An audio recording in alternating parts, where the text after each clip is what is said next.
Hello friends, எல்லாரும் எப்படி இருக்கீங்க? நல்லா இருக்கீங்களா? இன்னைக்கு நம்ம செய்ய போகிற ரெசிபி என்னன்னு பார்த்தீங்கன்னா கோவக்காய் வச்சு தான். கோவக்காயில் ஒரு குழம்பு பார்க்க போகிறோம். வாங்க எப்படி செய்யலாம். ஃப்ரெண்ட்ஸ், நம்ம ஒரு கடாயை வச்சுக்கலாம். அடுப்பு பற்ற வச்சுக்கலாம். கொஞ்சோண்டு நல்லெண்ணெய் ஊற்றிக்கலாம். பெரிய வெங்காயம் 2 வெங்காயம் போடுறேன். 6 தக்காளியை கட் பண்ணி போட்டிருக்கேன். ஒரு சின்ன கட்டி பூண்டை போடுறேன். ஒரு சின்ன லெமன் சைஸ் புளியும் போடுறேன். தேங்காய், ஒரு சின்ன முடி தேங்காவை கட் பண்ணியோ இல்லை துருவியோ போட்டுக்கலாம். இப்போ இது எல்லாத்தையும் நல்லா வதக்கிக்கலாம்.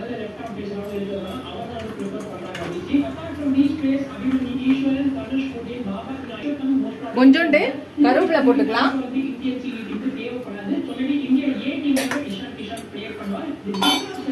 ரெண்டு ஸ்பூன் குழம்புக்கு பயன்படுத்துகிற மிளகாத்தூளோ, சப்போஸ் உங்ககிட்ட இல்லைன்னா சில்லி பவுடர் 2 ஸ்பூனு, தனியாத்தூள் 2 ஸ்பூன் போட்டுக்கோங்க. இப்போ எல்லாத்தையும் நல்லா வதக்கிக்கலாம். எல்லாம் வதங்கிடுச்சு. இதை ஆற வச்சு இதை நம்ம அரைச்சி எடுத்துக்கலாம்.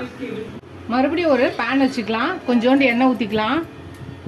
எண்ணெய் ஊற்றிட்டு கோவக்காவை நான் இந்த மாதிரி ரவுண்டாக கட் பண்ணி வச்சுருக்கேன்.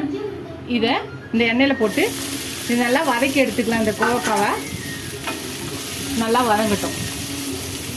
கோவக்காய் நல்லா வதங்கிடுச்சு. இப்போ இதை எடுத்து பிளேட்டில் மாற்றிக்கலாம். எண்ணெய் ஊற்றிக்கலாம். உங்ககிட்ட வெங்காயம் வடை இருந்ததுன்னா போட்டுக்கலாம். என்கிட்ட இப்போ இல்லை, அதனால் நான் இப்போ இல்லை. அதனால் கடுகு, உளுந்து, சீரகம், வெந்தயம், கடலைப்பருப்பு, உளுந்து எல்லாம் போட்டிருக்கேன். எல்லாம் நல்லா வெடியுது. இப்போ சின்ன வெங்காயம் ஒரு 20லேருந்து 25 சின்ன வெங்காயம் போட்டிருக்கேன். அதை வதக்கிக்கலாம். கொஞ்சோண்டு கருவேப்பிலை போட்டுக்கலாம். இது நல்லா வதக்கிக்கலாம்.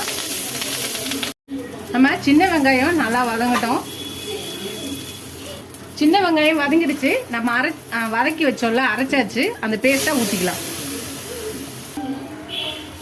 இது நல்லா வதக்கிக்கலாம். எல்லாம் ஒன்றா சேர வதக்கிட்டு ஒரு 2 கிளாஸ் தண்ணி ஊற்றிக்கலாம். இப்போ இதை நல்லா கலக்கிக்கலாம். இதுக்கு தேவையான உப்பு போட்டுக்கலாம். உப்பு போட்டு கலக்கியாச்சு. ஒரு கொதி வரட்டும். ஒரு கொதி வந்துருச்சு. இப்போ நம்ம வதக்கி வச்சிருந்த கோவக்காவை போட்டுடலாம். இந்த கோவக்காவோட சேர்த்து இது நல்லா கொதிச்சு வரட்டும். இதில் கொஞ்சோண்டு வெல்லமோ இல்லை நாட்டு சர்க்கரையை போட்டுக்கலாம். இதையும் சேர்த்து நல்லா கலக்கிடலாம். இது நல்லா கொதிக்கட்டும்.